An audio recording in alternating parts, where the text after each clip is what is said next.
अस्सलाम वालेकुम ज़मींदार भाइरो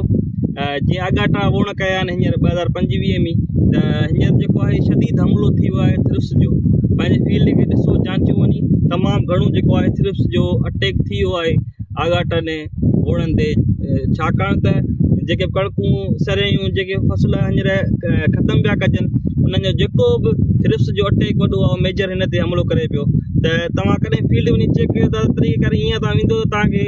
जेको आहे वणनि जा जेके पन आहिनि ॿई पासा हेठां खां ऐं मथां खां ईअं चांदीनामा ॾिसण में ईंदा छो त थ्रिप्स छा थो करे वञी हिननि जे मथां वञी हिननि जो जेको साओ मादो आहे क्लोरोफिल हिननि खे खाइणु शुरू थो करे जिन करे सॼो फिको थी था वञनि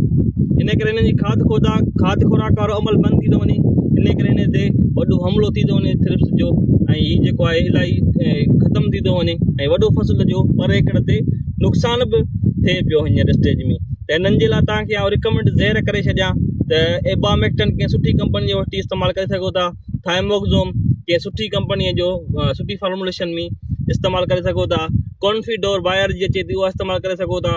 ऐं एसिटामाइपिड कंहिं बि सुठी कंपनी जो तव्हां थोरी मिक़दार में वठी उहो इस्तेमालु कयो उन ते बि जेको आहे सुठो थी वेंदो ऐं उनखां अलावा जेको आहे एबामेक्टन ताज कंपनी जो केवर नाले सां अचे थो उहो बि इस्तेमालु कयो उनजो बि तमामु बेस्ट रिज़ल्ट आहे ऐं ओरेगा कंपनी जो केवर उनखां अलावा एबामेक्टन फॉर्मुलेशन में अचे थो ऐं एक्टारा अचे थो उनजो नया सवेरा जी थाइमोक्सोम वारी फॉर्मुलेशन उहा बि सुठी आहे इस्तेमालु करे सघो था इनखां बि अलावा तव्हांखे कंहिं सुठी कंपनीअ जो खपे थो एबामेक्टन ऐं नाइटीपायरम एसिटामाइपिड इन्हनि जी फॉर्मुलेशन में तव्हां इस्तेमालु करे थ्रिप्स मां हींअर जल्दी जान छॾाए सघो था बाक़ी को बि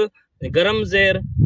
गरम फॉर्मुलेशन जेकी हुजे उहा इस्तेमालु न कजो छो त वण हींअर नंढी स्टेज में कचा आहिनि ऐं नुक़सानु ॾींदा